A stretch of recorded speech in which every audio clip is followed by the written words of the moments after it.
അർജുൻ, പരാതി പറഞ്ഞിട്ടും ഇതിൽ നടപടി ഉണ്ടായില്ല. ഇപ്പോഴിതാ പ്രത്യേക അന്വേഷണ സംഘം രൂപീകരിച്ചിരിക്കുന്നു എന്നാണ് മനസ്സിലാക്കുന്നത്. വിശദാംശങ്ങൾ എന്താണ്?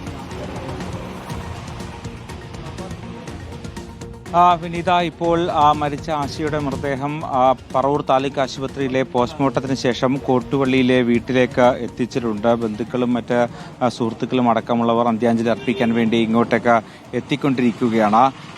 ഇത്തരത്തിൽ പോലീസിനെതിരെ ഗുരുതരമായ ആരോപണമാണ് ഈ കുടുംബം ഉന്നയിക്കുന്നത്. അതായത് ഈ പ്രദീപ് കുമാറും അതോടൊപ്പം തന്നെ ഭാര്യ ബിന്ദു പലതവണ ഭീഷണിപ്പെടുത്തിയിട്ടും അത് പോലീസിൽ പരാതി നൽകിയിട്ടും നടപടി ഒന്നും ഉണ്ടായിട്ടില്ല. മാത്രവുമല്ല, പോലീസ് സ്റ്റേഷനിൽ ഇരു കൂട്ടരെയും വിളിച്ചു വരുത്തുകയാണ് ചെയ്തത്. അവിടെ വെച്ചും പോലീസുകാരുടെ സാന്നിധ്യത്തിലും ഈ മുൻ റിട്ടയർഡ് പോലീസ് ഡ്രൈവർ കൂടിയായ പ്രദീപ് കുമാർ ഒപ്പം ഭാര്യ ബിന്ദുവും ചേർന്ന് ഇത്തരത്തിൽ ആശയെ ഭീഷണിപ്പെടുത്തി എന്നതാണ് പ്രധാനപ്പെട്ട ആരോപണം.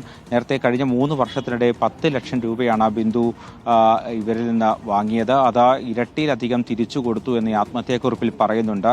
പക്ഷേ ഇക്കഴിഞ്ഞ 11-ാം തീയതി അടക്കം ഈ പ്രദീപ് കുമാറും ഭാര്യ ബിന്ദുവും ആശയുടെ വീട്ടിലേക്ക് എത്തി ആശയെ ഭീഷണിപ്പെടുത്തുന്ന സാഹചര്യമുണ്ടായി. അതിന് പിന്നാലെയാണ് ആശ കയ്യിലെ ഞരമ്പ് മുറിച്ച് ആത്മഹത്യക്ക് ശ്രമിച്ചത്. തുടർന്ന് 16-ാം തീയതി ഡിസ്ചാർജായി തിരിച്ചു വന്നപ്പോഴും ഈ ഭീഷണി തുടരുകയായിരുന്നു. ഇതിന് പിന്നാലെയാണ് ആലുവ റൂറൽ SP ഓഫീസിൽ പോയി പരാതി നൽകിയത്. SP-യുടെ നിർദ്ദേശപ്രകാരം പറവൂർ പോലീസിലേക്ക് കൈമാറാൻ ആവശ്യപ്പെട്ടു. അത്തരത്തിൽ പറവൂർ പോലീസ് സ്റ്റേഷനിലേക്ക് പോകാൻ ആവശ്യപ്പെട്ടു.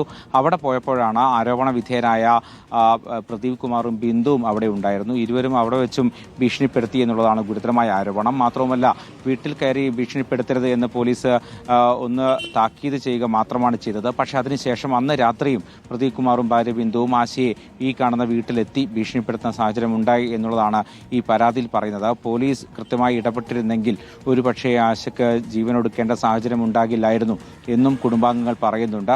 എന്തായാലും പോലീസ് വിശദമായ അന്വേഷണം ആരംഭിച്ചിട്ടുണ്ട്. ഇപ്പോൾ ആത്മഹത്യാ പ്രേരണ കുറ്റം ചുമത്തും എന്ന് പോലീസ് അറിയിച്ചിട്ടുണ്ട്.